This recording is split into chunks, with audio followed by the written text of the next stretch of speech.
집값이 높아지면 높아질수록 자산 격차가 커지고 매달 지출을 해야 되는 생활비에서 주거비가 차지하는 비중이 커져서 이 빈곤의 악순환을 부를 수 있고요. 또 주거의 양극화가 사회의 양극화의 주범이라고 보기 때문에 주거비는 항상 최소화하는 것이 바람직하다. 저도 생각이 그렇습니다. 그런데 과연 행정정책은 그렇게 펼치고 있을까요?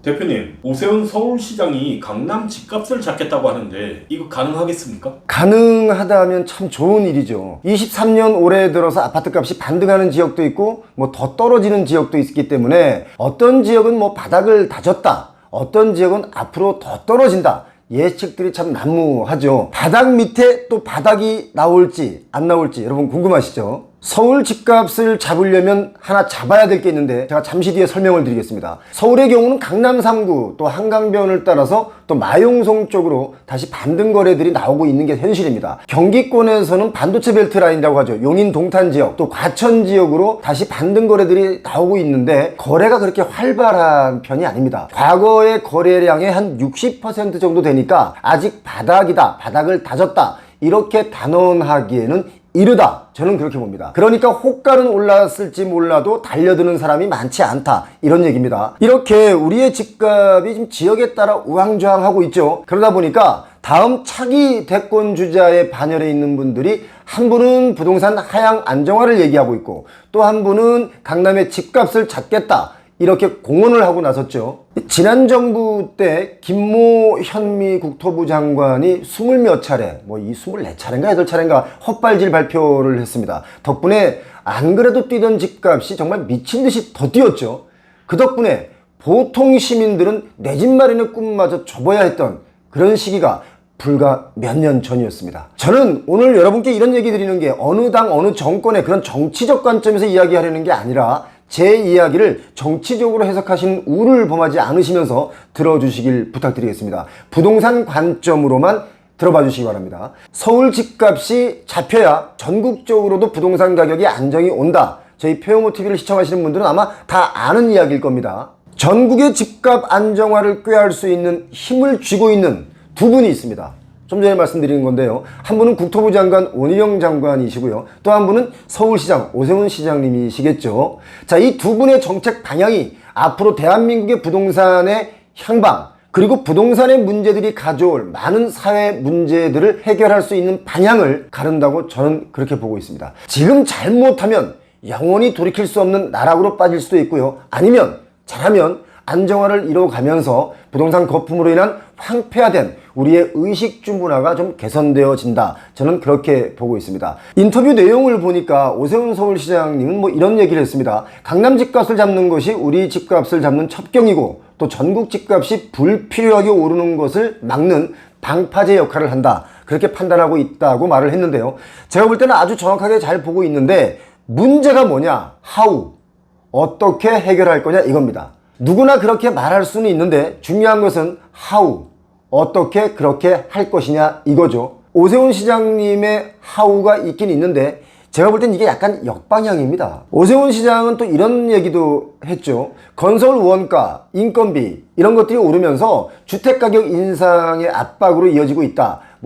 누구에게도 도움이 되지 않는 강남 집값의 상승을 서울시는 계속 억제해 나가겠다. 이런 것을 분명히 하겠다라고는 얘기했습니다. 그런데 진행해 나가는 정책의 방향은 살짝 좀 빗나가지 않았나 하는 생각을 제가 개인적으로 합니다. 집값이 높아지면 높아질수록 자산 격차가 커지고 매달 지출을 해야 되는 생활비에서 주거비가 차지하는 비중이 커져서 이 빈곤의 악순환을 부를 수 있고요. 또 주거의 양극화가 사회의 양극화의 주범이라고 보기 때문에 주거비는 항상 최소화하는 것이 바람직하다. 저도 생각이 그렇습니다. 그런데 과연 행정정책은 그렇게 펼치고 있을까요? 집값 안정 문제에 대해서 국토부 장관 원희룡 장관과의 시각차 이것도 살짝 드러냈죠. 전국의 집값을 관리하는 중앙정부와 서울 집값을 관리하는 서울시장의 인식의 사이에는 괴리가 있을 수 있다. 그리고 인식의 괴리가 있으면 해법은 좀 달라질 수 있다라고 말을 하면서 정부가 부동산 규제를 완화하고 있는 것과 달리 서울시가 규제를 유지하는 이유에 대한 설명도 했습니다. 저는 기본적으로 여기까지는 좋습니다. 국토부는 규제 완화를 통해서 부동산 시장의 연착륙을 유도했지만 서울시는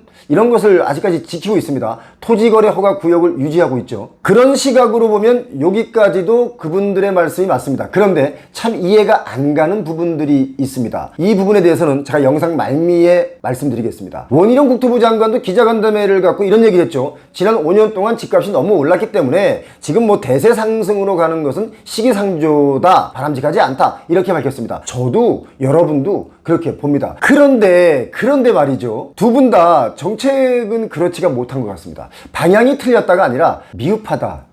제 욕심은 미흡하다라는 생각이 듭니다. 특히 오세훈 시장님의 부동산 정책을 자세하게 들여다보면 아이러니한 부분이 있습니다. 지금 강남권이든 어디든 용적률을 기부 체납을 받고 막 올려주는 곳이 있죠. 최근 강남역부터 양재 방향 그 강남대로 중앙차로가요, 광역버스로 인해서 퇴근 시간과 막차 시간대에 정말 교통체증이 극심합니다. 이런 얘기들 많이 나오고 있죠. 이런 불만이 많이 나오고 있습니다. 제가 그 시간에 직접 걸어서 체크를 해봤는데요. 차 타고 가는 것보다 걷는 게 훨씬 빠릅니다. 걸어가면 한 25분 걸리고요. 차 타고 가면 1시간 이상 걸립니다. 이런 거 어떻게 해결할 건지, 용적률을 막 올려주면 이런 거 해결할 수 있을까요? 도로는 한정돼 있는데 빌딩만 높이 올라가서 거주하는 사람들이 많고 차량 이동이 더 많아지면 이 교통난은 어떻게 해결하실 건지가 안 나와 있습니다. 용적률을 올려주는 것은 제가 볼 때는 그렇습니다. 아파트와 같은 주거용의 용적률 인센티브를 줘서 더 집약적으로 주거용을 짓는 것은 나름 도심의 주택 문제를 해소하는 데는 도움이 돼서 좋다고 생각을 하는데, 문제는 바로 여기에 있습니다. 공적인 것이 가미되어 있지 않은 개인회사, 별도의 개발사들이 개발하려고 사놓은 땅에 땅이든 현금이든 기부 체납을 받고 용적률을 올려주려는 시도가 곳곳에서 나오고 있다, 이걸 말씀드리고 싶습니다. 그것은 공적인 이익보다는 사실상 개발사,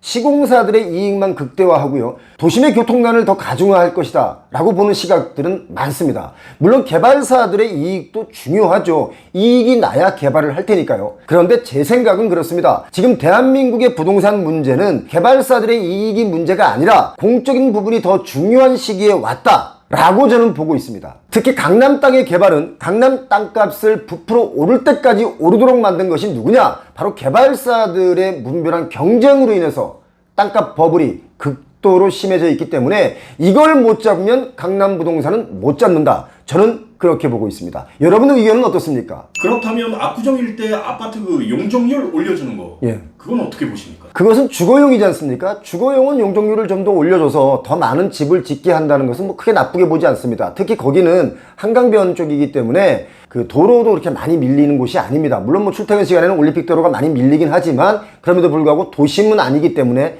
그래도 용적률을 올려주는 것은 다른 것보다는 전 나쁘게 안 봅니다. 제가 저희 커뮤니티에 올라온 글 중에 웃긴 거 하나 있는데 한번 소개해 드릴까요? 어떤 분이 이런 글을 남겼습니다. 이제 모든 걸 내려놓고 고향으로 내려가 편하게 살고 싶은데 아무래도 고향에 못 돌아갈 것 같습니다. 그랬더니 저희 많은 분들이 댓글을 달아줬습니다. 힘내세요. 용기를 가지세요. 이런 댓글을 남기다가 마지막에 어떤 분이 이런 질문을 했습니다. 그런데 고향이 어디신가요? 그랬더니 고향이 압구정동입니다. 압구정동 집값이 비싸져서 못 간다. 아무튼 간에 압구정동의 용적률을 올려주는 건 뭐 저도 집이 압구정동에는 없습니다만 남에게 배 아파서 못 올리게 하는 게 아니라 거긴 좀 올려줘도 된다. 그 대신 도심의 상업용지 땅에 개발사들의 이익을 몰아줄 수 있는 용적률을 올려준다? 저는 이건 먼 미래를 위해서 좀 지양해야 되는 일이 아닌가라고 저는 개인적으로 판단합니다. 물론 이런 것들이 심의 과정을 다 거치겠죠. 심의 과정에서 전문가 집단들이 심의를 하고 회의를 또 수차례 하겠죠. 그러나 그 회의가 결론은 뭡니까? 답은 정해져 있는데 절차상 문제를 만들지 않기 위한 솔직히 요식행위일 뿐인 것도 꽤 있습니다. 이렇게 보는 시각 저뿐만이 아니고요. 정말 많은 분들이 이렇게 보는 시각들이 있는데 이게 바로 나중에는 특혜 시비에 휘말릴 수 있다. 저는 그렇게 봅니다. 이렇게 보는 시각이 문제일까요? 아니면 진짜 그런 일들이 벌어지는 게 문제일까요? 상업용지의 땅의 용적률을 올려주는 문제, 공공성 부재는 아닌지, 누구를 위한 개발인지 반드시 스스로에게 물어야 할 시기에 놓였다. 저는 그렇게 봅니다. 지금 많은 시민들이 그 점에 대한 의구심을 갖고 있는 것이 사실입니다. 강남 상업용 땅에 용적률을 올려주는 문제, 우리 오세훈 시장님의 강남 집값 잡겠다는 말과 상충하는 행정은 아닐까 그런 생각이 듭니다. 물론 디자인 서울로 인해서 서울이 더 멋있게 바뀌는 것에 대해서는 저도 찬성합니다. 그래야 세계적으로 관광지도 될 수 있기 때문이죠.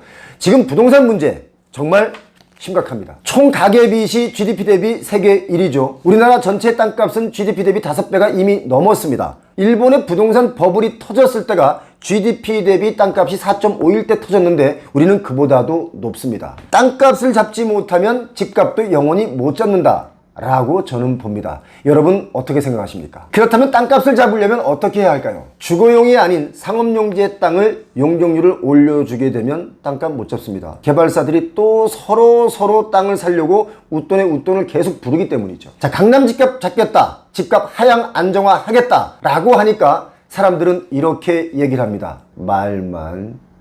말만이 아니라 국가의 미래를 위하여 다음 세대를 위한 실질적인 것을 보여줄 때라고 저는 봅니다. 표영호TV 오늘 여기까지 하겠습니다. 표영호TV 구독은 여러분의 의리입니다. 고맙습니다.